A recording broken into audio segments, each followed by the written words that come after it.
Hello everyone.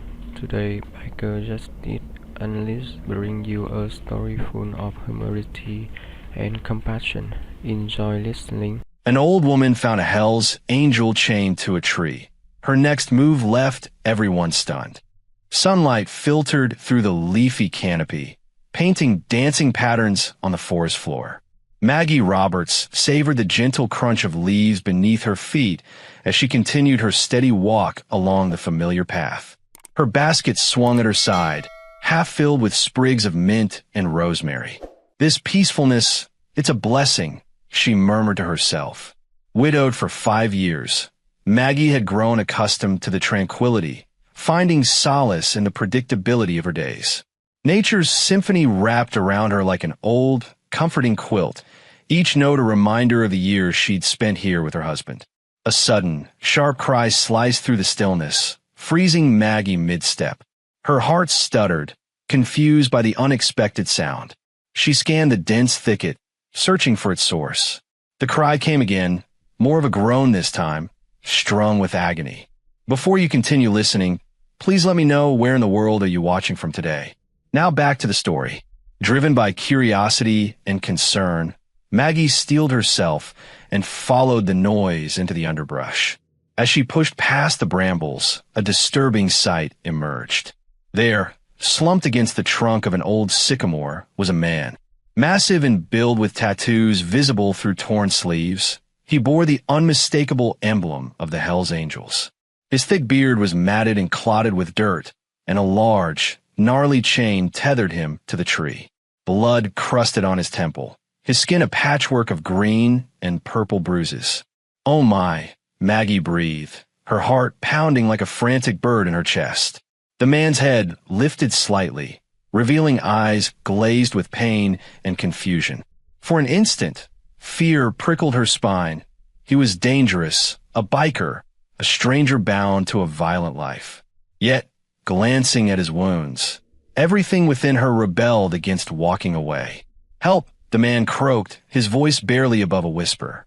The plea floated on the breeze, like a fragile promise. Maggie hesitated, fighting the urge to flee. Her hands gripped the basket handle tightly, knuckles white with indecision. But then she remembered the lessons of kindness she'd imparted to her students, the sermons her husband loved so dearly, those well-trodden paths of empathy and faith. She stepped closer, kneeling by his side. "I'm not sure how much use I'll be, but let's try to get those chains off," she said, grounding her voice with calm resolve. Maggie inched closer to the injured man, her sensible shoes crunching softly on the forest floor. Her hands trembled slightly as she set down her basket. "Well, this certainly isn't how I planned to spend my afternoon," she muttered, studying the massive figure before her. "Lord above, what do I know about helping someone like this?" Up close, the man's injuries looked worse. Bruises bloomed across his face like dark flowers, and dried blood crusted around a nasty gash near his hairline. His leather vest, torn and dirty, displayed the distinctive Hell's Angels patch. Intricate tattoos snaked up his muscled arms, disappearing beneath his shirt sleeves. "Young man," Maggie kept her voice gentle but firm. "Can you hear me?" The only response was a low groan. His head lolled to one side, exposing more bruising along his neck. "First things first," Maggie said to herself, examining the heavy chain wrapped around both the man and the tree. "Gotta get you loose before anything else." The chain was secured with a complicated series of knots, not a padlock as she'd first thought.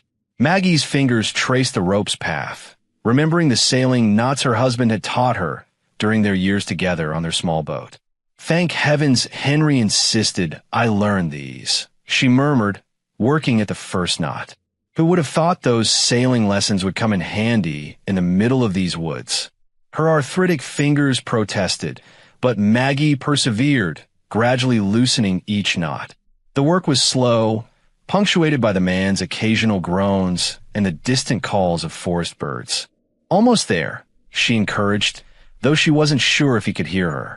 The final knot gave way, and the chain slackened, falling away from the tree with a heavy clank. Maggie reached for her basket, retrieving the small first aid kit she always carried. Now let's see what we can do about those cuts.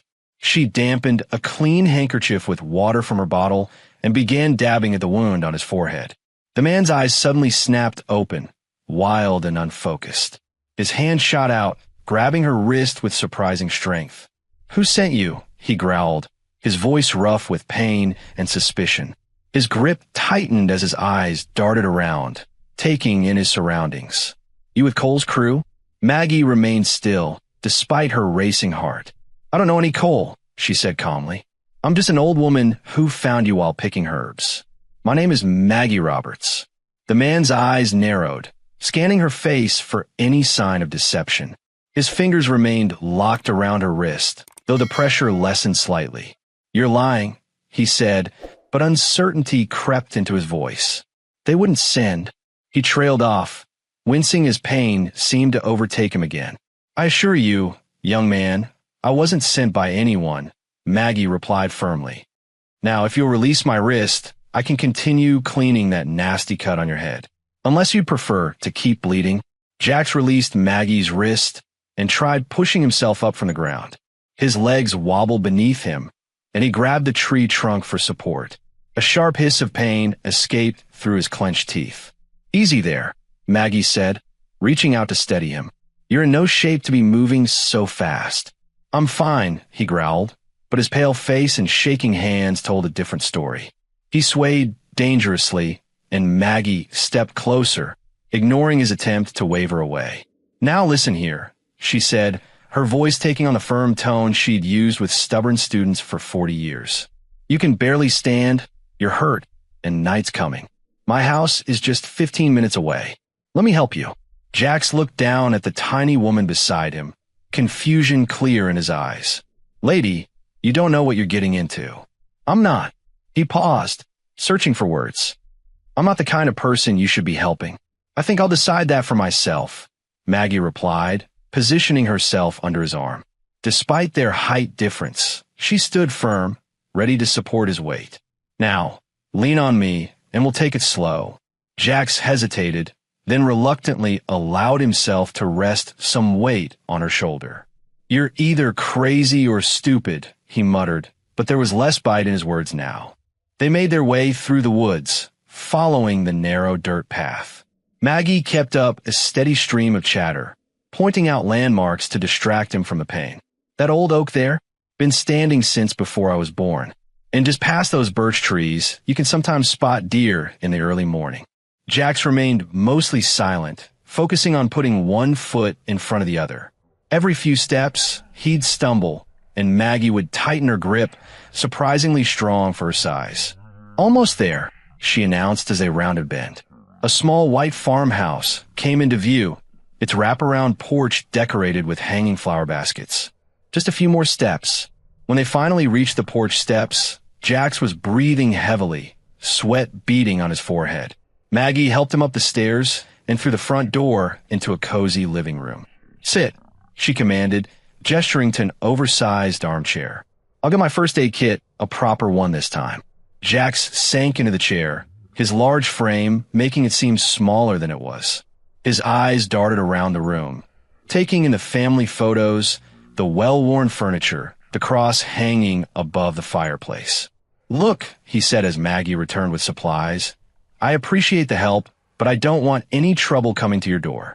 "Trouble tends to find its own way without any help from us," Maggie replied, setting out bandages and antiseptic. "Now hold still while I clean these wounds properly." "You're not listening," Jax insisted, though he didn't pull away as she began treating his cuts. "I'm serious. The people who did this, they're not the kind you want to mess with." Maggie continued her work, steady and methodical. "I have a guest bedroom upstairs. Clean sheets, comfortable bed. You need rest to heal." Jax stared at her, bewilderment clear on his face. After a long moment, he gave a slight nod. "One night," he conceded, "but I'm gone tomorrow. First thing. We'll see," Maggie said simply, continuing to tend his wounds. "We'll just see." The kitchen filled with the simple aroma of chicken soup as Maggie stirred the pot on her old stove. She glanced at the clock, nearly 7. The day had turned into evening without her noticing, the sun casting long shadows through her kitchen windows. "Dinner's almost ready," she called up the stairs. "Come down when you're feeling up to it." A few minutes later, heavy footsteps creaked on the wooden stairs. Jax appeared in the doorway, looking uncomfortable in the borrowed clothes she'd found in her late husband's closet. The plaid shirt stretched tight across his broad shoulders, and the pants ended a bit above his ankles. "Sit, sit." Maggie gestured to the small kitchen table, already set with 2 bowls. "It's nothing fancy, just homemade chicken soup, but it'll help you get your strength back." Jax lowered himself carefully into the chair, his injuries still clearly paining him. "You didn't have to do all this," he mumbled, but his eyes fixed hungrily on the steaming bowl Maggie placed in front of him. "Nonsense. Everyone needs a good meal." Maggie sat across from him, watching as he took his first spoonful. "My mother always said soup could cure anything." They ate in silence for a few minutes, the only sound the quiet clink of spoons against bowls. Maggie noticed how Jax's hands, despite their size and the tattoos that covered them, handled the spoon with surprising care. So, Maggie ventured carefully, breaking the silence. "How long have you been with the motorcycle gang?" Jax's spoon paused halfway to his mouth. He set it down slowly, his jaw tightening. For a moment, Maggie thought he wouldn't answer. 5 years, he finally said, his voice rough. "After I got back from my last tour overseas. Couldn't adjust a normal life anymore." The gang, they understood, didn't ask questions. Maggie nodded, keeping her expression neutral. "War changes people," she said softly. "My brother came back different from Vietnam. Never quite found his way back." Something flickered in Jax's eyes, recognition, perhaps understanding. He picked up his spoon again, took another bite before speaking. "The gang, they're not good people. I'm not a good person anymore, Mrs. Roberts." "Maggie," she corrected gently. "In good or bad, you're hurt and needed help. That's all that matters right now." After dinner, Jax retreated to the guest room, carrying the weight of their conversation with him. Maggie could hear him pacing above, his footsteps heavy with uncertainty. She made her way to the porch, settling into her favorite rocking chair. The night air was cool, and stars dotted the clear sky like scattered diamonds. Her thoughts drifted to the strange turn her day had taken. Just that morning, she'd been alone, following her usual routine.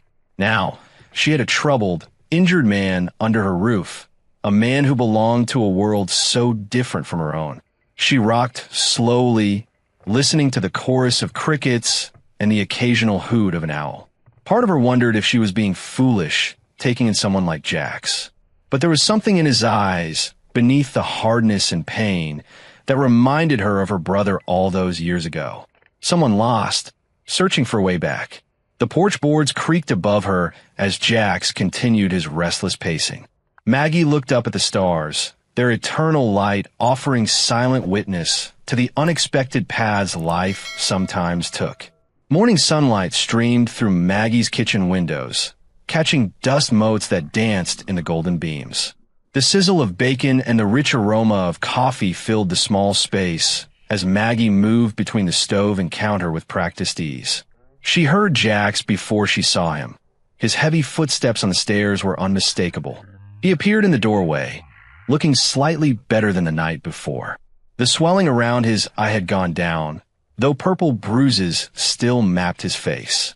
"Good morning," Maggie called cheerfully, sliding eggs onto a plate. "I hope you're hungry. I'm used to cooking for one these days, so it's nice to have someone to feed again." Jax nodded, easing himself into the same chair he'd occupied at dinner. "Smells good," he said quietly. Maggie set a loaded plate in front of him, eggs, bacon, and toast with her homemade strawberry jam. She poured coffee into 2 mugs before settling across from him with her own plate. "You know," she said, spreading jam on her toast, "this kitchen used to be so full of noise. My Harold, bless his soul, couldn't start his day without a proper breakfast. He'd sit right where you are now, reading his paper and complaining about the weather forecast." A small smile touched her lips at the memory. 5 years since he passed. Cancer took him quick, at least. Didn't suffer long. She took a sip of coffee, her eyes distant.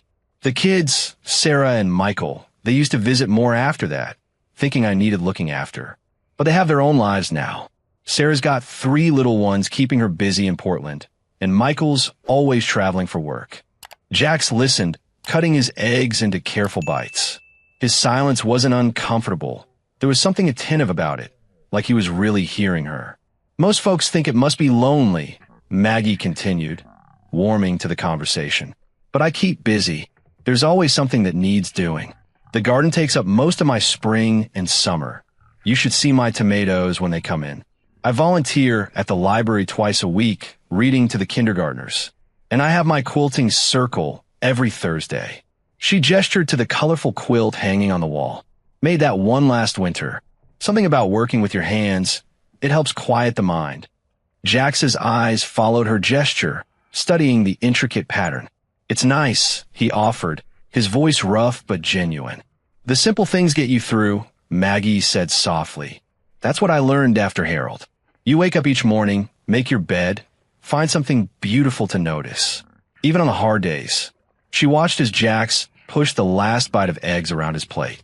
His shoulders had relaxed slightly during her story, the tension in his jaw easing. You need time to heal properly, she said firmly, standing to clear the plates.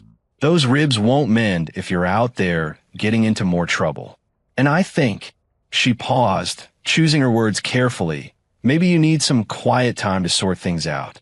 Sometimes a person needs a safe place to land for a while. Jax looked up at her then, something vulnerable flickering across his face. He didn't speak, but he gave a small nod, and Maggie saw his hands. Those large, scarred hands grip his coffee mug a little tighter, as if holding on to something precious and unexpected. The screen door creaked as Jax made his way onto the back porch, squinting in the afternoon sun. Maggie was already in her garden, wearing a wide-brimmed hat and work gloves, pulling weeds from between neat rows of vegetables. Need any help? His voice was gruff, hands shoved deep in his pockets. Maggie looked up, wiping sweat from her brow. Well, these old knees aren't what they used to be. Could use a hand with the heavier work, if you're feeling up to it. She patted an empty spot next to her on the garden bench. Jax lowered himself carefully, favoring his injured side. The garden spread before them. Tomato plants climbing their cages, beans stretching toward the sky, and herbs releasing their fragrance in the warm air. Here, Maggie handed him a trowel. These weeds won't pull themselves. They worked in comfortable silence for a while, broken only by birdsong and the soft thud of weeds hitting the bucket between them. Maggie noticed how Jax's hands, despite their size, moved carefully around her delicate plants. You know, Maggie said softly, not looking up from her work, my Harold served in Vietnam. Never talked much about it, but I could see in his eyes sometimes, especially on bad nights. She paused, letting her words settle. The weight of those memories, they're heavy to carry alone. Jax's hands stilled on the trowel. The muscles in his jaw worked silently. Afghanistan, he said finally, his voice barely above a whisper. 2 tours. Maggie nodded, continuing to work beside him. She didn't push, just waited. We were just kids, really, me and the guys in my unit. Jax's words came slowly, like each one had to be carefully extracted. Tommy, Mike, Carlos, we'd joke around, share pictures from home, make plans for when we got back. His fingers dug into the earth, gripping handfuls of soil. It was supposed to be a routine patrol. We'd done it 100 times before. His voice caught. The IED. I didn't see it. Should have seen it. I was point man. It was my job to... Maggie's hand found his shoulder, steady and warm. Lost 3 of them that day. Carlos made it to the helicopter, but... Jax shook his head, eyes fixed on some distant point. I could still hear them sometimes. Their laughs in the mess hall, Mike talking about his baby girl he never got to meet. The trowel dropped from his hands.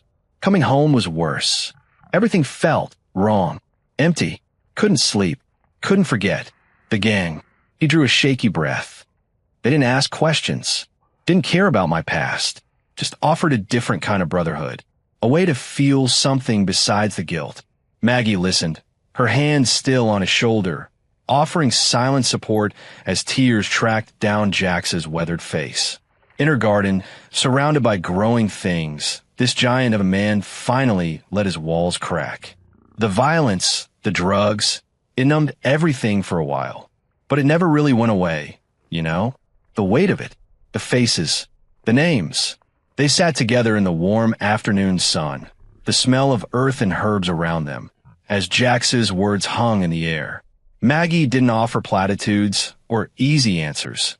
She simply stayed, her presence steady and accepting, as Jax's shoulders shook with years of pent-up grief. The late afternoon sun cast long shadows across Maggie's garden as she and Jax continued their work. The air had grown heavy with shared confessions, but there was comfort in the rhythm of their gardening. Jax had fallen quiet after sharing his story, focused intently on pulling weeds while Maggie pruned her tomato plants. The sharp ring of her cell phone cut through the peaceful atmosphere. Maggie pulled off her gardening gloves and fished the phone from her apron pocket. Her heart skipped a beat when she saw the caller ID. "Lisa," she answered, tried to keep her voice steady. What a nice surprise. "Hi, Mom." Her daughter's voice crackled through the speaker. "I've been thinking. It's been too long since we visited." The kids missed their grandmother. Maggie's eyes darted to Jax, who was pretending not to listen as he worked. "That's wonderful, sweetheart. When were you thinking of coming?" "This weekend, if that works for you. Tommy has a break from soccer, and Sarah's dance recital was canceled. We could drive up Friday evening." Maggie's stomach tightened. Just 3 days away. She watched as Jax carefully extracted a stubborn weed, his movements gentle despite his size. "This weekend," she repeated, buying time to think. "Unless it's not convenient." Lisa's tone sharpened slightly. "You're not busy, are you?" No. Maggie said quickly, too quickly. "Of course not. You know I'm always happy to see you and the children." "Good. We'll plan on Friday then. Around dinner time." There was a pause. "Mom, are you sure everything's okay? You sound different." Maggie forced brightness into her voice. "Everything's fine, dear. Just been working in the garden. You know how it tires me out sometimes." After exchanging a few more details about the visit, Maggie ended the call. Her hand trembled slightly as she returned the phone to her pocket. Jax had stopped pretending to work and was watching her, his expression unreadable. "Your daughter?" he asked quietly. Maggie nodded, sinking onto the garden bench. "She's coming this weekend. With my grandchildren." She tried to smile, but it felt weak. "It should be wonderful news." Jax stood up, brushing dirt from his jeans. "I should go, before they arrive." "No," Maggie said firmly, surprising herself with the force in her voice. "That's not the answer." But even as she said it, worry gnawed at her. Lisa was protective, sometimes overprotective, of her mother. How would she react to finding a tattooed biker living in her mother's house? The mere sight of Jax would confirm every fear Lisa had about her mother living alone. The rest of the evening passed in a fog of uncertainty. Maggie went through the motions of preparing dinner, her mind churning with possible scenarios. She could almost hear Lisa's concerned voice, see the disapproval in her eyes. Her daughter had never approved of what she called Maggie's stray dog syndrome, her habit of helping those in need. As she washed the dishes after their quiet meal, Maggie stared out the kitchen window at the darkening sky. The weekend loomed ahead like a storm on the horizon. She dried her hands on a dish towel, her movements slow and distracted. In the living room, she could hear Jax's heavy footsteps as he paced, probably wrestling with his own thoughts about the situation. Maggie settled into her favorite armchair, picking up her knitting but unable to focus on the stitches. The click of needles filled the silence as she tried to find a way forward that wouldn't hurt either her daughter or the broken man who'd found his way into her care. The screen door banged open with a familiar squeak, followed by the thunder of small feet on hardwood floors. Maggie barely had time to rise from her armchair before her grandchildren burst into the living room. Grandma, Tommy, 10 years old and all limbs, crashed into her with a fierce hug. His 7-year-old sister, Sarah, wasn't far behind, her pigtails bouncing as she joined the embrace. "My darlings." Maggie held them tight, breathing in the scent of sunshine and candy that seemed to follow children everywhere. "You've both grown so much." Lisa appeared in the doorway, her eyes immediately scanning the room before landing on Jax, who stood awkwardly by the fireplace. Her smile faltered for a moment, but she quickly masked it as she stepped forward to hug her mother. "Mom, she said, her voice tight. The house looks different. Her gaze flickered to the motorcycle boots by the door. The leather jacket hung neatly on the coat rack. Tommy followed his mother's look and spotted Jack's. His eyes widened at the sight of the tall, tattooed man. Whoa, are those real tattoos? Tommy, Lisa said sharply. Why don't you and Sarah go unpack your bags from the car? But Mom, Dash. Now please. The children reluctantly trudged outside, leaving behind a heavy silence. Maggie cleared her throat. Lisa, this is Jax. He's been helping me with some repairs around the house. Jax stepped forward, his movements careful and deliberate, like a large dog trying not to frighten a child. Ma'am, he said quietly, nodding to Lisa.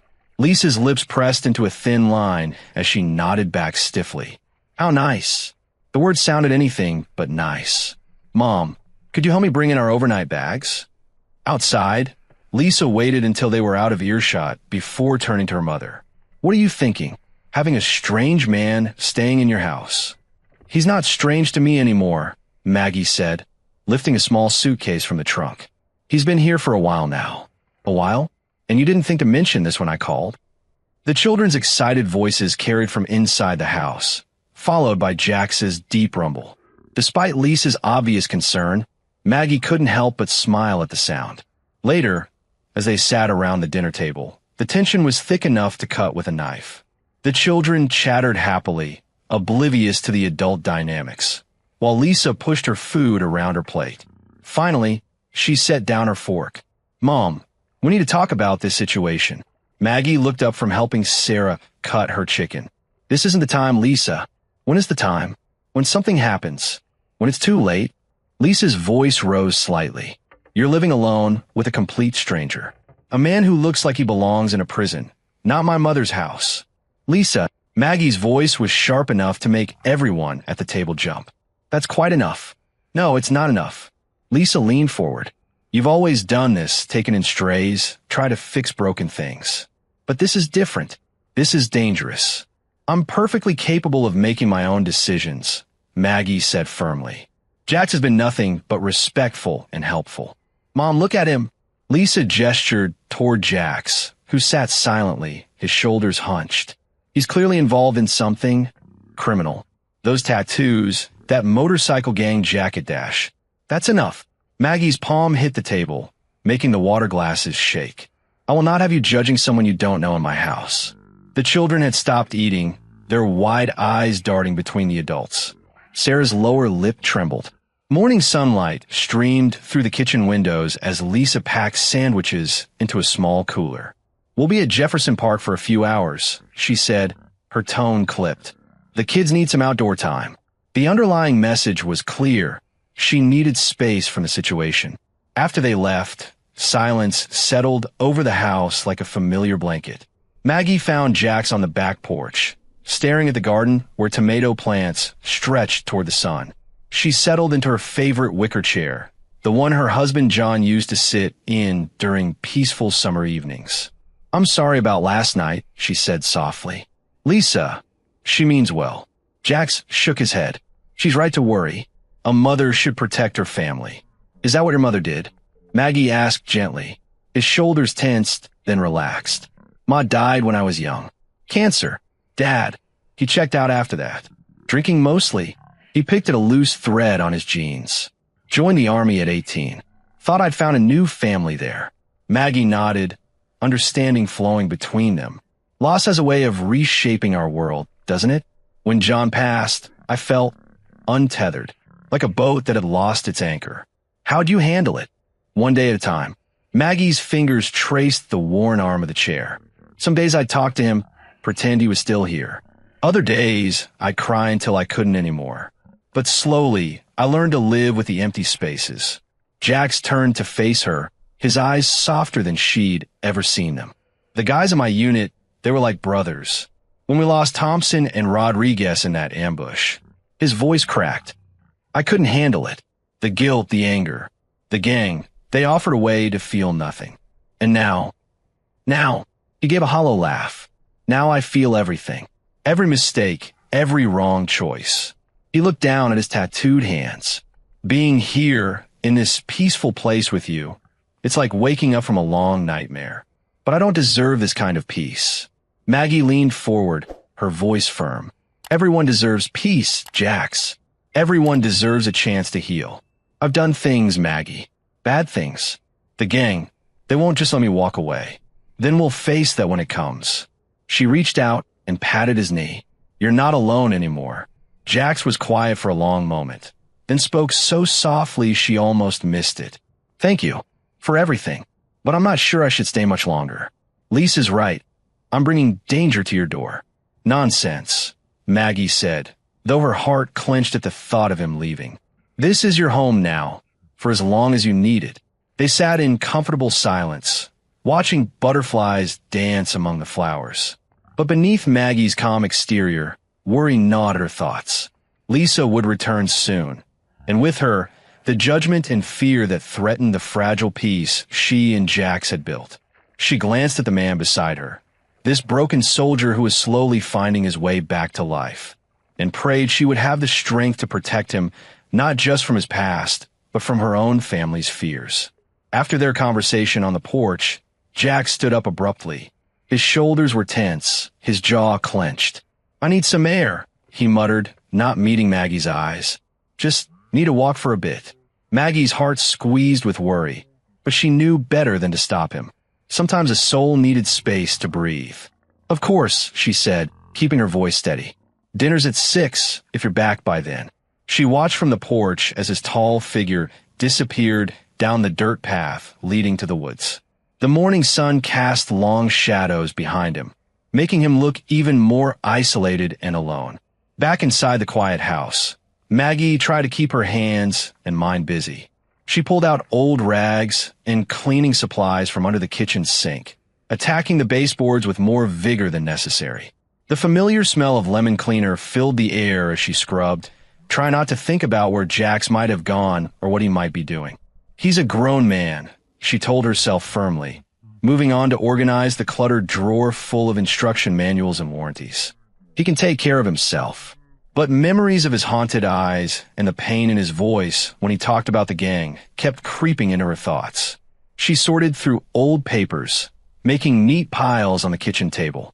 Her arthritis complained as she worked, but the pain was almost welcome.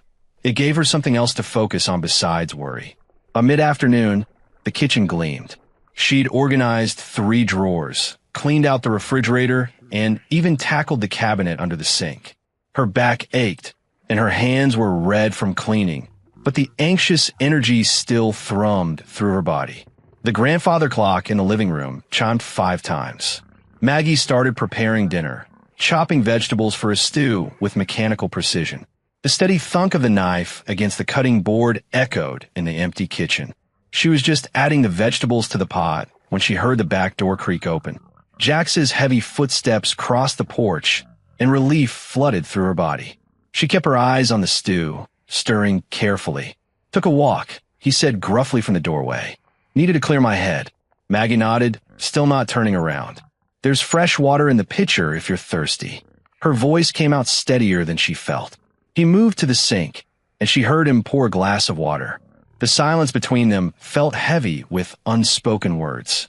When she finally turned to reach for the salt, she saw him leaning against the counter, studying the spotless kitchen. "You've been busy," he observed. "Just some regular cleaning," she said lightly, though they both knew it was more than that. The kitchen hadn't been this clean since John was alive. Jax took another sip of water, his eyes tracking her movements as she seasoned the stew. Neither mentioned his departure or return, but the tension hung in the air like storm clouds. Maggie stirred the pot, pretending not to notice how his knuckles were scraped raw or the way his eyes kept darting to the windows.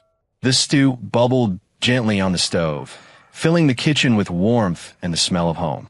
Outside, the sun was beginning to set, painting the sky in shades of orange and purple. Another day was ending, but the weight of unspoken fears and uncertainties remained between them, as heavy as the summer air before a storm. The kitchen clock ticked past midnight. Maggie sat in her favorite armchair, unable to sleep, while Jax dozed on the couch. The evening news played quietly on the TV, casting flickering shadows across the living room. A sharp knock echoed through the house. Jax bolted upright, instantly alert. His face hardened as he exchanged a look with Maggie. "Stay here," he whispered, rising slowly. Another knock, more insistent this time. "I know you're in there, Jax," a cold voice called from outside. "Open up." Maggie's heart hammered in her chest as she watched Jax approach the door. His shoulders were tense, his movements cautious. When he opened the door, a tall man with close-cropped hair and dark eyes stood on the porch. Even in the dim porch light, Maggie could see the gang tattoos on his neck. "Cole," Jack said, his voice flat. "What are you doing here?" Cole's lips curled into a cruel smile. "What? No warm welcome for an old friend." His gaze shifted past Jack's to where Maggie sat. "Nice setup you got here. Playing house with Grandma." "Leave her out of this," Jax growled. "Say what you came to say." Cole's smile vanished. "Boss wants you back. You've had your little vacation. Time to come home."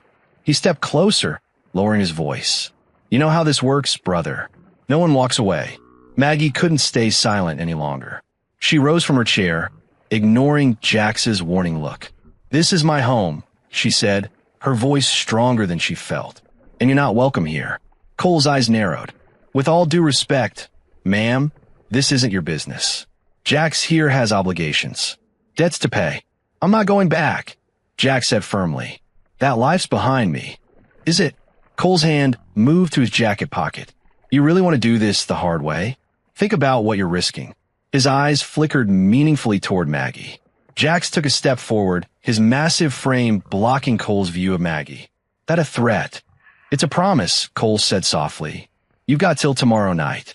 Come back willingly, or we'll come get you. And trust me, you won't like how that ends." He looked past Jax one last time. "Nice meeting you, ma'am. Shame about your porch flowers. Accidents happen all the time around here." Jax's fists clenched, but he remained still as Cole turned and walked into the darkness. The sound of a motorcycle engine roared to life, then faded into the night. When Jax finally closed the door, his face was etched with worry. "I need to leave," he said quietly. "You've done too much for me already. I can't let them hurt you." Maggie moved closer, placing a weathered hand on his arm. "No," she said firmly. "You're not alone anymore." Her voice trembled slightly, but her eyes were determined. "Whatever comes, we'll face it together. You don't understand what they're capable of." "Understand enough," Maggie interrupted. "I understand that you're trying to change, to be better. And I understand that sometimes standing up to bullies is the only way forward." She squeezed his arm gently. "I may be old, but I'm not helpless. We'll figure this out together." Maggie watched as Jax paced the living room, his heavy boots making the floorboards creak. The grandfather clock in the corner ticked steadily, marking each moment of silence between them.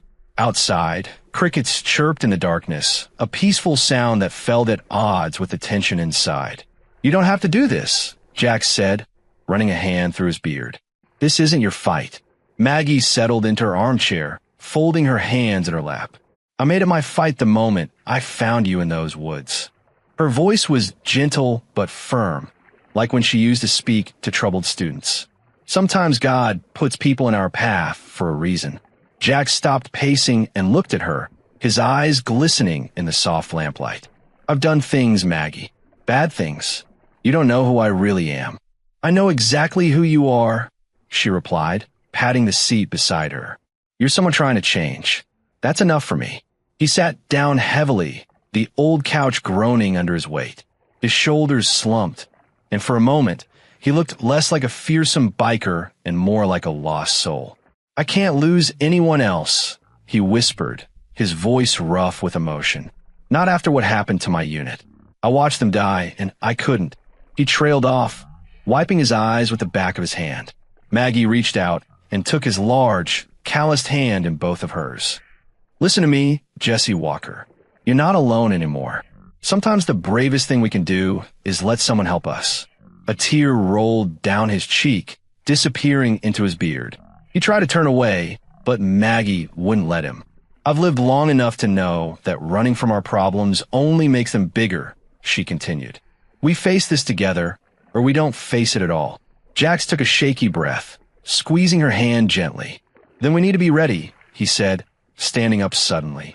If you're going to stay involved, you need to know how to protect yourself. He moved the coffee table aside, creating space in the middle of the living room. Come here, he said, his voice stronger now. I'm going to teach you some basics.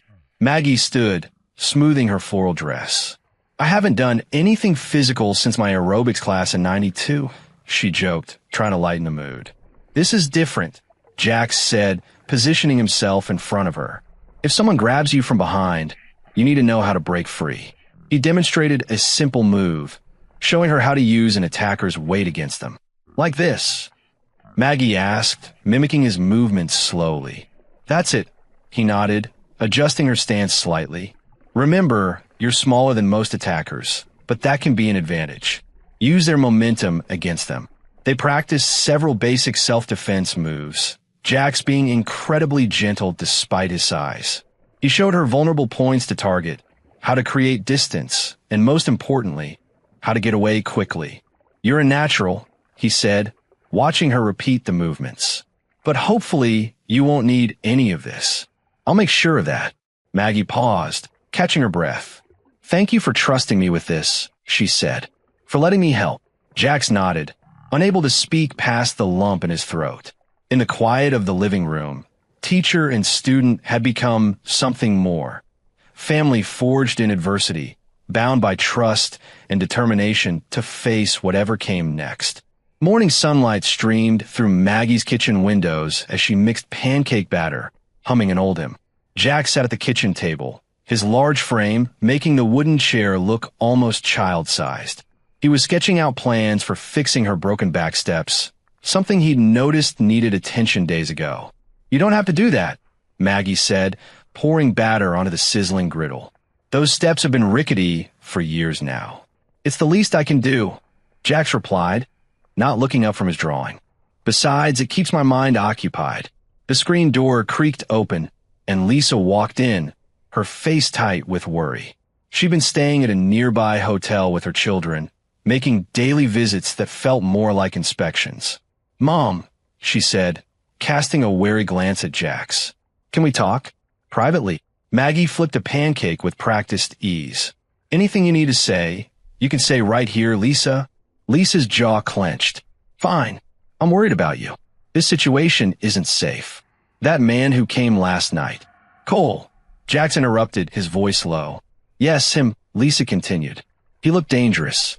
Mom, you're 75 years old. You can't be dealing with gang members.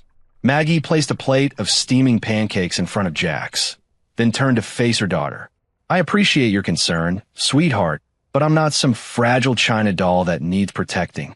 I'm helping Jax because it's the right thing to do. The right thing to do? Lisa's voice rose. The right thing would be calling the police. No police, Jax said firmly, pushing back from the table. I'm sorry, but that would only make things worse. Maggie placed a gentle hand on Lisa's arm. Honey, sometimes doing the right thing isn't the same as doing the safe thing. I taught you that. That was about standing up to bullies on the playground, Mom. Not harboring, Lisa caught herself, but the word hung unspoken in the air. Jax stood, his chair scraping against the linoleum. She's right to be worried, he said softly. I should go. You'll do no such thing, Maggie said, her tone brooking no argument. Lisa, I love you, but this is my decision. Jax needs help, and I'm going to give it to him. Lisa's shoulders slumped. I just don't want you to get hurt. I know, sweetie. Maggie pulled her daughter into a hug. But sometimes we have to trust in something bigger than our fears. The moment was interrupted by a sharp buzz. Jax pulled his phone from his pocket, his face darkening as he read the screen. It's Cole, he said, his voice tight. He wants to meet. Says the whole gang will be there. Maggie released Lisa and turned to Jax. Then we'll figure out how to handle it. Without violence, Jax protested. Maggie, these aren't men who listen to reason. Everyone listens to reason when it's presented the right way, Maggie said firmly. We'll find a solution that doesn't involve fighting. Lisa watched the exchange, her expression shifting from concern to something closer to understanding as she saw the way Jax listened to her mother, the respect in his eyes. Promise me you won't do anything foolish, she said to both of them. Maggie smiled, reaching for Jax's hand. We promise. Now, who wants pancakes? The tension in the room eased slightly, though Jax kept glancing at his phone. The message from Cole a reminder that their peaceful morning couldn't last forever. But for now, they had pancakes, sunshine, and each other's strength to lean on. The old pickup truck rumbled down the dirt road, kicking up dust in its wake. Maggie sat in the passenger seat, her hands folded neatly in her lap, while Jax gripped the steering wheel so tight his knuckles turned white. "Remember what we agreed," Maggie said, her voice steady despite the butterflies in her stomach. "No fighting." Jax nodded, though his jaw remained tense. "I don't like putting you in danger like this." "Life is full of danger, dear," Maggie replied, gazing out at the passing trees. "The trick is knowing which risks are worth taking." They drove in silence for a few minutes before Maggie spoke again. "You know, when my robber passed away, I was so angry at first. Angry at him for leaving me, angry at God for taking him." She smoothed her skirt with weathered hands. But holding on to that anger was like drinking poison and expecting someone else to die. Jax glanced at her. "What changed?" "I learned to forgive. Not just Robert or God, but myself too." She turned to look at him. "That's what you need to do, Jax. Forgive yourself for the past. People can change. I've seen it happen countless times in my years of teaching." The truck slowed as they approached an abandoned gas station, its faded signs and broken windows telling stories of better days. 3 motorcycles were already parked in front, their chrome glinting in the afternoon sun. "They're here," Jax said quietly, pulling to a stop. "Then let's not keep them waiting." Maggie opened her door before Jax could protest. Cole and 2 other gang members stood by their bikes, their leather vests bearing the same insignia as Jax's old one. Cole's face darkened when he saw Maggie step out of the truck. "What's this?" he sneered as Jax and Maggie approached. "You brought your babysitter?" "Watch your mouth," Jax growled, but Maggie placed a calming hand on his arm. "I came because I wanted to," she said, meeting Cole's gaze without flinching. "Because Jax is family now." Cole laughed, but there was no humor in it. "Family? You don't know what family is, old woman. We're his family. We were there when no one else was." "And what kind of family chains their brother to a tree and leaves him to die?" Maggie's voice rang out, clear and strong. The other gang members shifted uncomfortably. "He betrayed us," Cole spat, taking a step forward. "He need to pay for that." "No," Maggie said firmly, stepping between Cole and Jax. "What he needs is to heal, and you need to let him go." "Or what?" Cole's hand moved toward his jacket. "Or you'll prove that you're exactly what everyone thinks you are. Nothing but thugs who solve everything with violence." Maggie stood straighter, her 5'4" frame somehow filling the space. "Jax is done with that life. He's choosing a different path." Cole's hand froze. For a moment, the only sound was the wind whistling through the broken windows of the gas station. The other gang members looked at each other uncertainly. "You don't know what you're talking about," Cole said, but his voice had lost some of its edge. "I know more than you think," Maggie replied. "I know that hurt people. I know that real strength isn't in your fists, but in your heart.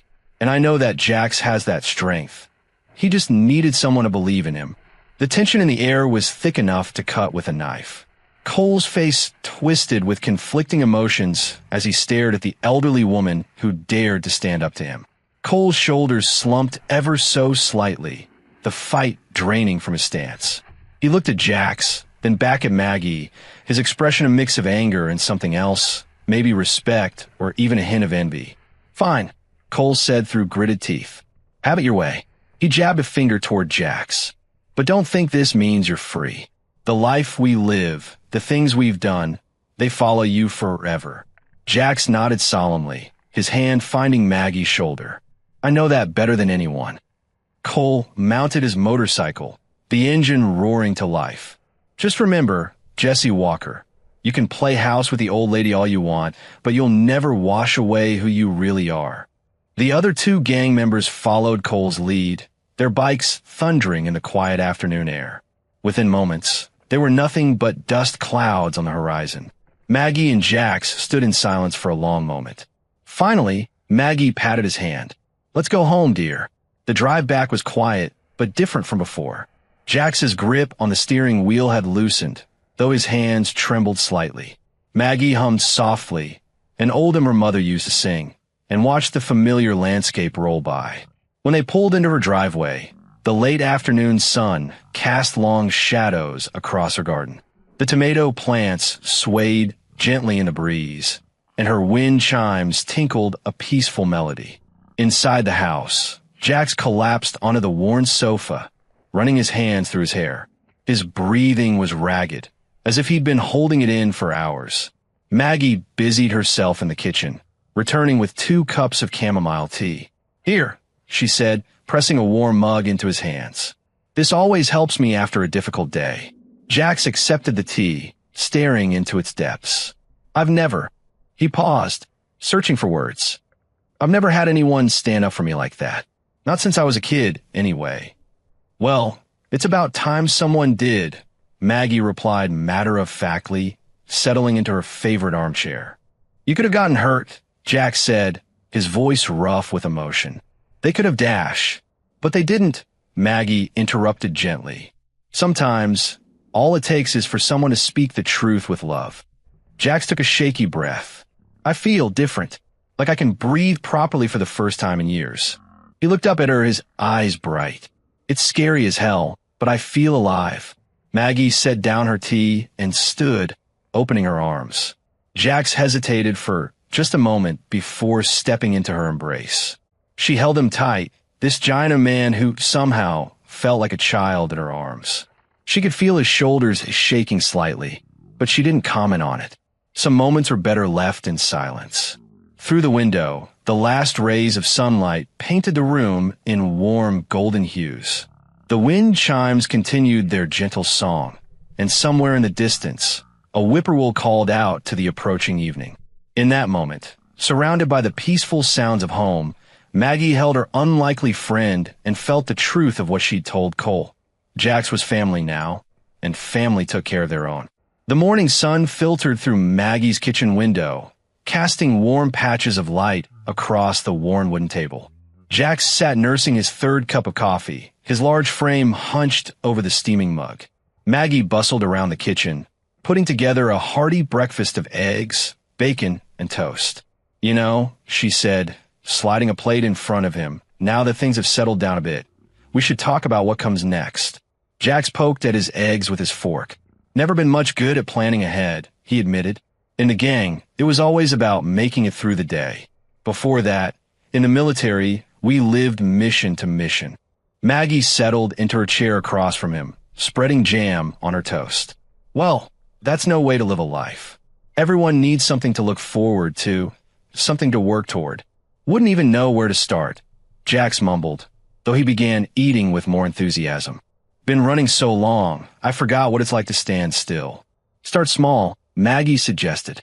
"What makes you happy? What did you enjoy doing before everything?" Jax chewed thoughtfully. "Used to like working with my hands. Was pretty good at fixing things." He gestured toward the back door. "Like that squeaky screen door. Noticed it needs new hinges." "There you go." Maggie's face brightened. "This old house could use someone handy. The garage is full of Tom's old tools, my husband's," she explained. "They've been gathering dust these past 5 years. You'd trust me with his things?" Jax asked, his voice soft. "Of course I would." Maggie reached across the table and patted his hand.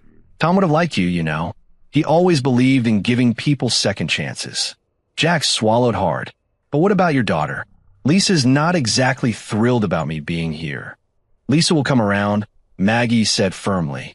"She just needs time to see what I see in you." They spent the next hour talking about possibilities. Maggie suggested that Jax could help her expand her garden, maybe even build a proper greenhouse. Jax mentioned that he'd always wanted to learn carpentry. "Could make you some new shelves for your kitchen," he offered. "These old ones are barely hanging on." "I like that," Maggie smiled. "And while you're learning new skills, we can work on getting you some proper documentation.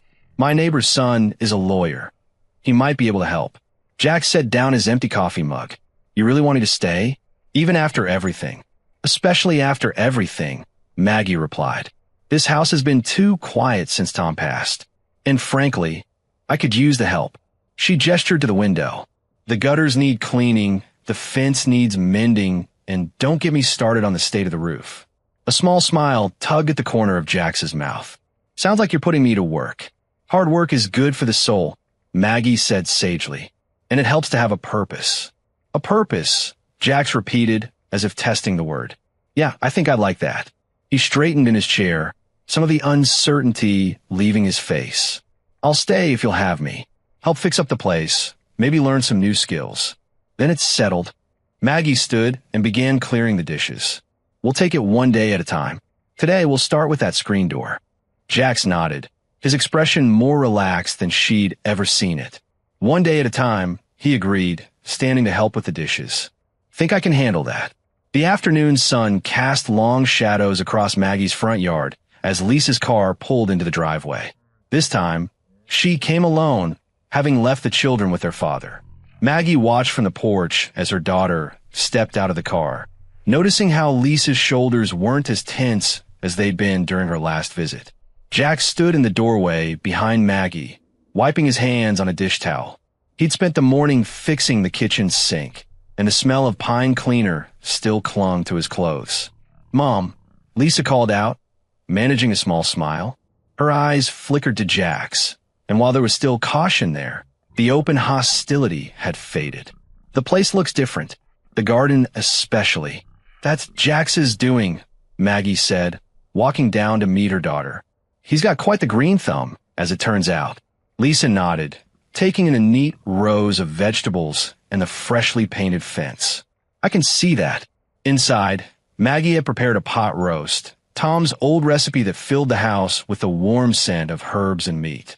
They gathered around the dining table, an awkward silence settling over them as they served themselves.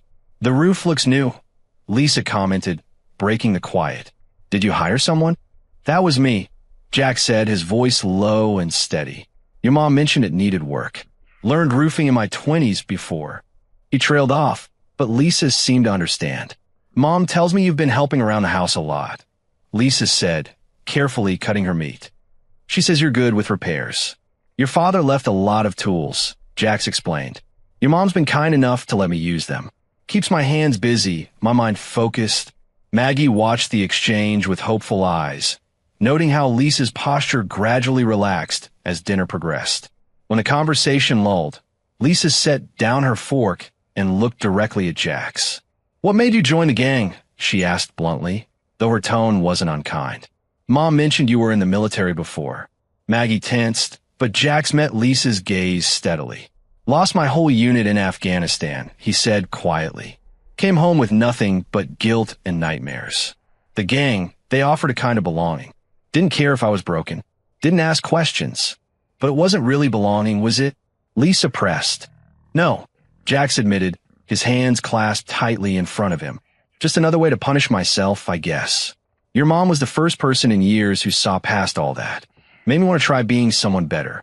Lisa absorbed this, pushing her peas around her plate. And the men who came here, the ones who threatened you both, they won't be back, Jax assured her. Made my peace with that life. Done with it. Lisa, Maggie interjected gently. Jax has been working very hard to change. He's not the same man who arrived here. Lisa looked between them, her expression softening slightly. I can see that, she acknowledged. The way you've helped Mom, fix up the house, it means something. I still have concerns, but she took a deep breath. I understand a little better now why Mom wanted to help you. The tension in the room eased somewhat, and Maggie felt tears prick at her eyes. They weren't completely healed, these broken pieces of family she was trying to bring together, but it was a start. The morning after Lisa's visit, Maggie woke to the sound of hammering. She shuffled to her kitchen window, coffee cup in hand, and smiled at the sight of Jax already hard at work. He was fixing the loose boards on her back porch, his massive frame hunched over as he carefully measured each plank. Thought I'd get an early start, he called out when he noticed her watching. These boards won't fix themselves. Have you eaten? Maggie asked, though she already knew the answer. When Jax shook his head, she set about making breakfast for them both.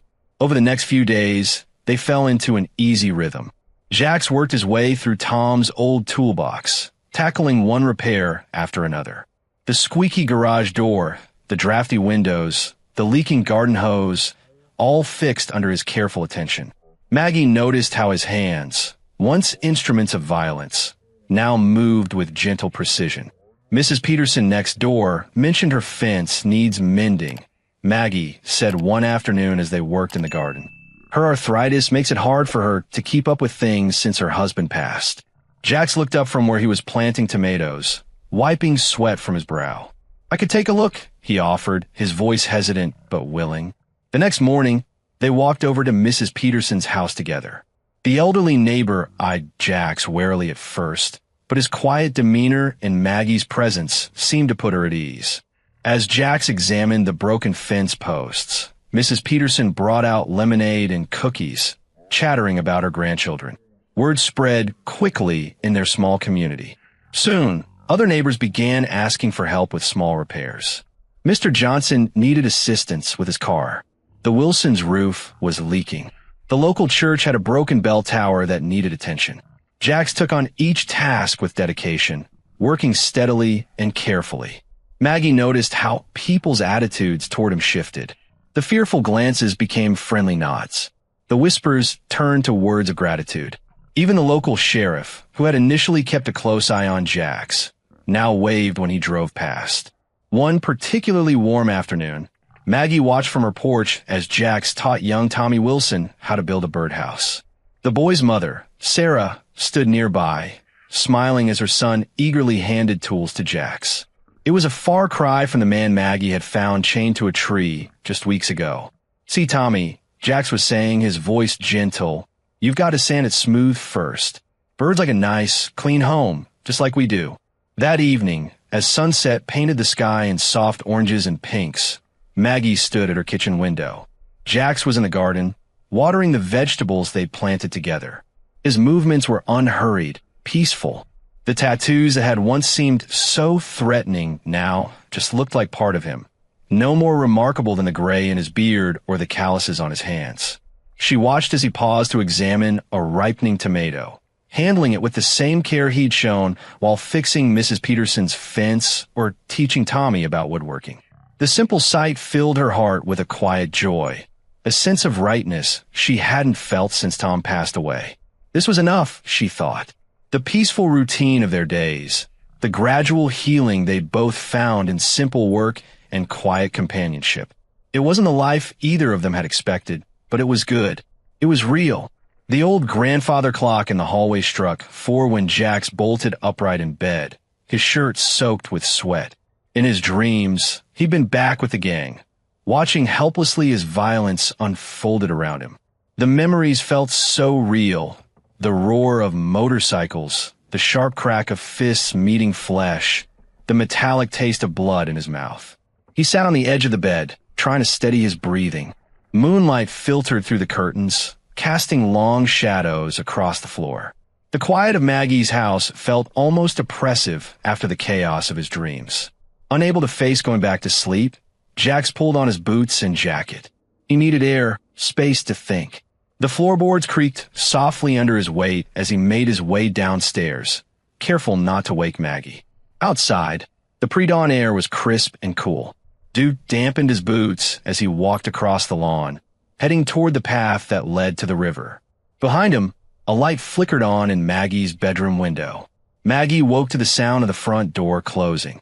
She went to her window just in time to see Jax's broad silhouette disappearing into the darkness. Her heart tightened with worry. She'd noticed his restlessness lately, the way his hands sometimes shook when he thought no one was looking. She pulled on her robe and slippers, moving quietly through the house. On her way out, she grabbed 2 mugs of coffee from the kitchen. The familiar routine of measuring grounds and waiting for the pot to brew helped calm her nerves. Following the path to the river, Maggie found Jax sitting on a fallen log, staring at the water. His shoulders were hunched, his whole body tense like a spring wound too tight. He didn't look up when she approached, but his posture shifted slightly, acknowledging her presence. "Thought you might want some coffee," she said, keeping her voice gentle as she held out one of the mugs. Jax accepted it with a quiet thanks, his hands wrapping around the warm ceramic. The river gurgled softly before them, its surface catching the first hints of dawn. "Bad dreams?" Maggie asked after a while, settling beside him on the log. Jax nodded, his grip tightening on the mug. "Keep seeing their faces. The things we did." He trailed off, shaking his head. "Sometimes I wonder if I'm fooling myself, thinking I can be different." "You already are different," Maggie said firmly. "Am I?" His voice was rough with emotion. "Look at me, Maggie. Really look. I've got gang tattoos I can't erase. Blood on my hands that won't wash off. Your daughter's right to be worried. I'm not." He swallowed hard. "I'm not good enough for this. For you. For any of it." Maggie sat quietly, sipping her coffee. The sky was lightening now, painting the river in shades of pearl and gold. A pair of cardinals flitted between the trees, their morning song cutting through the silence. "When Tom died," she said finally, "I thought I wasn't good enough to keep going without him. Wasn't good enough to fix things with Lisa, to be the grandmother my grandkids deserved. Spent a lot of mornings out here, wondering if I should just give up." She turned to look at Jax, her eyes kind but firm. "Good enough isn't something you are or aren't. It's something you choose to be every single day." Maggie placed her empty coffee mug on the ground and turned to face Jax fully. The morning light caught the silver in her hair, making it shine like starlight. "You know what I see when I look at you?" Jax kept his eyes fixed on the river, his jaw tight. "Someone who's done terrible things." "I see someone brave enough to change," Maggie said softly. "Those tattoos? They're just marks on skin. Those hands you think are stained? I've watched them tend my garden, fix my porch steps, help Mrs. Peterson across the street with her groceries." She reached out and placed her weathered hand on his arm. "The past is heavy, Jax, but you don't have to carry it alone anymore." "How do you do it?" he asked, his voice barely above a whisper. "How do you just accept people? After everything you've seen, everything you know about me?" Maggie smiled, the corners of her eyes crinkling. "Because I've lived long enough to know that everyone deserves grace. Even me, even you." A fish jumped in the river, sending ripples across the surface. Jax watched them spread, thinking about how one small action could create such far-reaching effects. "I keep thinking about the kids," he said finally. "The ones who end up like I did. Lost, angry, looking for somewhere to belong, even if it's with the wrong people." Maggie nodded, waiting for him to continue. "There's this veteran center in town," he went on, his words coming faster now. "I've walked past it a few times. They do outreach work, trying to help vets before they—" He gestured vaguely at himself. "Before they end up like me." "That sounds like something worth looking into," Maggie said carefully, not wanting to push too hard. Jax ran a hand through his hair, his thoughts racing. Maybe I could talk to them, share my story, help them understand what it's like, how easy it is to fall into that life when you're hurting." "I think that's a wonderful idea," Maggie said, her voice warm with pride. "I'm not good at talking about feelings and stuff," Jax admitted, shifting uncomfortably on the log. "But you're good at being real," Maggie pointed out. "That's what those veterans need. Someone who understands, who's been where they are." The sun had fully risen now, warming their faces. A gentle breeze rustled through the trees, carrying the sweet scent of wild honeysuckle. "I want to do better," Jax said firmly, standing up from the log. "Be better. Not just for you or Lisa or anyone else. For me." Maggie beamed at him, her eyes bright with unshed tears. "That's all anyone can ask of themselves, dear. One day at a time." Jax helped her up from the log, his movements gentle despite his size. "I'll call the Veterans Center today, see if they need volunteers." He paused, then added, "Thank you, Maggie, for everything." "That's what family does," she replied simply, picking up their empty coffee mugs. "Now, how about some breakfast? Can't save the world on an empty stomach." Together, they walked back toward the house, their footsteps falling into an easy rhythm. For the first time in years, Jax felt something unfamiliar stirring in his chest. Hope. The Veterans Center sat in a modest brick building downtown, its windows clean but worn around the edges. Jax stood at the entrance, his hands fidgeting with the hem of his new button-down shirt. The leather jacket and gang colors were gone, replaced by clothes Maggie had helped him pick out. Inside, the center buzzed with quiet activity. Veterans of all ages filled the common room, some playing cards, others reading newspapers, a few just sitting in silence. The smell of coffee drifted from a small kitchen area. Mike, the center's director, led Jax through the space. "We could really use someone with your perspective," he said, gesturing to an empty chair in what looked like a meeting area. "These guys, they need to hear from someone who's been there." Jax nodded, his throat tight. He thought about what Maggie had told him that morning over breakfast. "Just be honest," she'd said, squeezing his hand.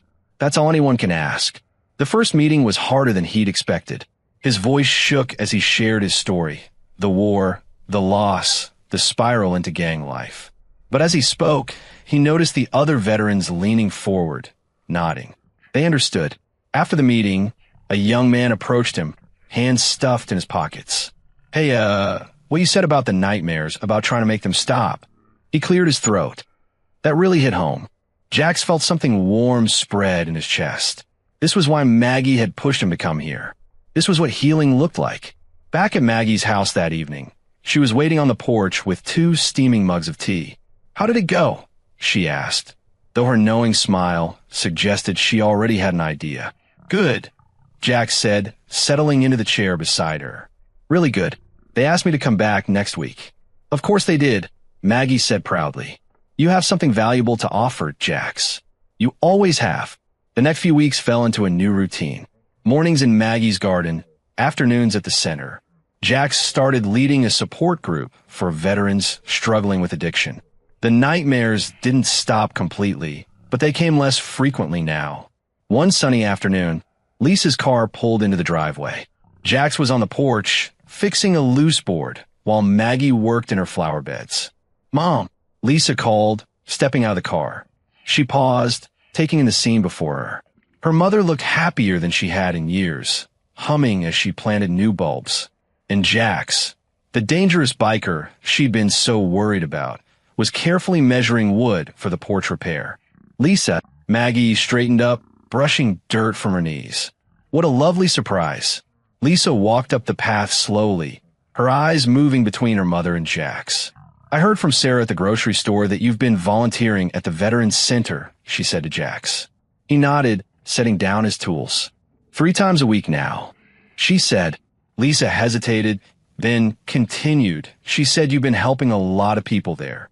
"He certainly has," Maggie interjected proudly. "The director called last week to tell me what a difference he's making." Lisa's expression softened. "I can see that," she said quietly. She looked at Jax directly. "I was wrong about you." "I'm sorry." Jax stood up, wiping his hands on his jeans. "You were just trying to protect your mom. I understand that." "Well," Lisa said, a small smile forming, "maybe we could start over? Mom's making Sunday dinner tomorrow. I thought maybe, if you're not busy at the center." The summer breeze carried the scent of Maggie's roses through the neighborhood as she and Jax walked down Main Street. People waved and called out greetings, a far cry from the suspicious glances of months ago. Outside the local diner, Mrs. Peterson stopped to chat about her grandson, who'd just started attending Jax's veteran support group. "He actually smiled yesterday," Mrs. Peterson said, clutching Jax's arm. "First time I've seen that boy smile since he came back from overseas." Her eyes welled with tears. "Thank you." Jax ducked his head, still in used praise. Maggie beamed beside him, her weathered hand finding his elbow. At the hardware store, old Mr. Jenkins called Jax over to help a customer with a heavy load of lumber. "Got the strongest fella in town right here," Mr. Jenkins announced proudly. "And the kindest heart, too, if you ask me." The local kids had taken to following Jax around whenever he worked on community projects. They peppered him with questions about tools and repairs, their parents no longer hurrying them away. Instead, mothers would bring lemonade, and fathers would stop to discuss home improvement tips. Back at home, Maggie's garden had never looked better. Jax had built raised beds for her vegetables and installed an irrigation system that made watering easier on her joints. The porch gleamed with fresh paint, and wind chimes tinkled in the afternoon light. Lisa visited more frequently now, bringing the grandchildren who adored their Uncle Jax. They would climb all over him like a jungle gym while he told them stories about the flowers in Maggie's garden, carefully edited versions that focused on growth and beauty rather than his darker past. After dinner one evening, Jack sat with Maggie on the porch swing he'd repaired months ago. The setting sun painted the sky in shades of pink and gold, and crickets began their evening chorus. "You know," he said, his voice soft, "I never thought I'd have this." He gestured to the peaceful scene around them, the well-tended garden, the comfortable home, the sense of belonging that seemed to fill every corner of their lives. "Have what?" Maggie asked, though her gentle smile suggested she already knew. "A home," Jack replied, his voice catching slightly. "Real friends. People who actually care if I show up or not." He looked at his hands, callous now from honest work rather than fighting. "For the first time since I left the service, I feel like I belong somewhere." Maggie reached over and patted his arm, her eyes shining with pride and affection. Though she'd always believed in second chances, watching Jax's transformation had strengthened her faith in the power of love and acceptance. "This is home," he continued, looking around at the life they'd built together. "Right here, with you, with this community. I finally feel like I'm home." Maggie's smile grew wider, her heart swelling with joy and pride at how far they'd both come. The lonely widow and the lost soldier who'd found family in each other and healing in their unlikely friendship. The morning sun filtered through the kitchen windows as Jax sat at Maggie's worn wooden table, his large hands wrapped around a coffee mug. His phone lay before him like a loaded weapon. Maggie busied herself at the counter, preparing breakfast, but her movements were slower than usual, measured. She knew what he planned to do. "You don't have to do this today," she said softly, placing a plate of scrambled eggs in front of him. Jax shook his head, his fingers tightening around the mug. "I do, Maggie. Can't keep running from the past forever." He picked up his phone, scrolling through contacts he hadn't looked at in months. Some of these guys, they weren't all bad, just lost like I was. Maggie settled into the chair across from him, her wise eyes studying his face. "Remember what we talked about? You can offer forgiveness without putting yourself in danger." "I know." Jax took a deep breath and pressed the first number. It rang 3 times before a gruff voice answered. "Yeah." "Mickey?" "It's Jax." Silence stretched across the line. Maggie reached across the table and squeezed his free hand. "Didn't expect to hear from you again," Mickey said finally. His voice carried a mix of surprise and wariness. "Listen," Jax began, his voice steady despite his racing heart. "I'm not calling to cause trouble. Just wanted to make things right. Say I'm sorry for leaving like I did." More silence. Then, "You doing okay?" "Yeah, better than okay. Actually," Jax glanced at Maggie, who nodded encouragingly. "Found a different way to live. Thought maybe we could talk. Face to face."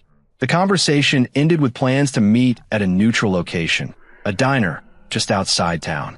Jax made similar calls throughout the morning, reaching out to the men he'd once called brothers. Some hung up immediately. Others listened. A few agreed to meet. As the afternoon approached, Jack stood in front of Maggie's hallway mirror, adjusting his collar. He'd traded his leather jacket for a clean button-down shirt, but his tattoos still peeked out at the edges, reminders of the life he was trying to reconcile. "You look fine," Maggie assured him, appearing behind his reflection. "Just remember, you're not that person anymore. You're stronger now." The drive to the diner felt longer than it was. Jax parked his truck and saw 3 motorcycles already lined up outside. His heart hammered against his ribs as he walked inside. Mickey, Dave, and Tony sat in a corner booth, looking uncomfortable in the family-friendly setting. They stood when they saw him, old habits of respect dying hard. "Brothers," Jack said, then caught himself. "Former brothers." The conversation started stiffly but gradually loosened. They talked about old times, carefully avoiding mentions of violence. Jax told them about his work with veterans, about finding peace and helping others. They listened more than they spoke, but their eyes showed understanding. "You really done with it all?" Tony asked finally. "Yeah," Jax replied. "Had to be. For myself. For the people who gave me a second chance." When he left the diner 2 hours later, something heavy had lifted from his shoulders. Not everything was resolved. Some wounds were too deep for one conversation to heal, but it was a start. The sun was setting as he pulled into Maggie's driveway. She was waiting on the porch, her face a mixture of concern and hope. As soon as he stepped out of the truck, she could see both the relief and sadness in his eyes. Without a word, she opened her arms. Jax walked into her embrace, letting out a shaky breath as she held him tight. They stood there in the fading light, sharing the weight of the moment, understanding passing between them without need for words. The evening air carried a gentle warmth as Jax and Maggie sat in their usual spots on the porch. Two rocking chairs swayed in perfect rhythm, creaking softly against the weathered wood. The sky blazed with oranges and pinks, painting the clouds in brilliant colors. Maggie had her favorite quilt draped across her lap, while Jax nursed a cup of chamomile tea, a habit he'd picked up from her over the months. "Never thought I'd be the type to enjoy watching sunsets," Jax said, his voice soft with wonder. He'd removed his boots, and his bare feet rested comfortably on the porch railing. Used to think being still meant being weak. Maggie smiled, her weathered hands folded in her lap. Sometimes the strongest thing we can do is just be present in the moment. She glanced at him, noting how the tension had eased from his shoulders since that afternoon. "How are you feeling after today?" Jax took a thoughtful sip of his tea. "Like I finally put down a weight I didn't even know I was carrying." He turned to look at her, his eyes clear and steady. "You know, when you found me in those woods, I thought that was the end of everything. Turns out it was just the beginning."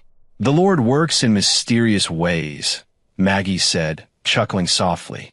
"Though I must admit, finding a Hell's Angel chained to a tree wasn't exactly what I expected during my afternoon walk." They shared a laugh, the sound mixing with the chirping of evening crickets. The sun dipped lower, casting long shadows across Maggie's flourishing garden. The same garden where they'd spent countless hours working side by side, talking about life, loss, and redemption. "You gave me more than just a place to stay," Jax said, his voice thick with emotion. "You showed me what it means to truly live again, to trust, to hope." He set his tea down and leaned forward in his chair. "I was so lost in darkness, I couldn't even see how far I'd fallen. But you never gave up on me, even when I gave up on myself." Maggie reached over and patted his hand. "That's what family does," she said simply. "And you've given me just as much in return. My house was so quiet before you came. I've forgotten what it felt like to have someone to care for, to share my days with." The last rays of sunlight caught the silver in Maggie's hair, making it glow like a halo. Jax studied her face, the kind eyes that had looked past his tattoos and scars, the gentle smile that had welcomed him home day after day. "I think I finally understand what peace feels like," he said, his voice barely above a whisper. Maggie nodded, her eyes glistening with unshed tears. "It's a beautiful thing, isn't it? Like finally coming home after a long journey."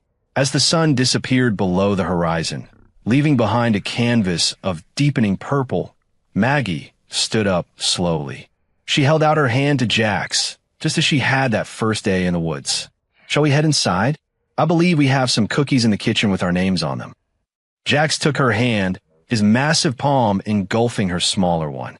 Together, they stood in comfortable silence for a moment, watching the first stars appear in the twilight sky. Then, with matching smiles, they walked hand in hand toward the warm light spilling from their home's windows. I hope you like this story. Please share what's your favorite part of the story and where in the world you are watching from. Have a wonderful day.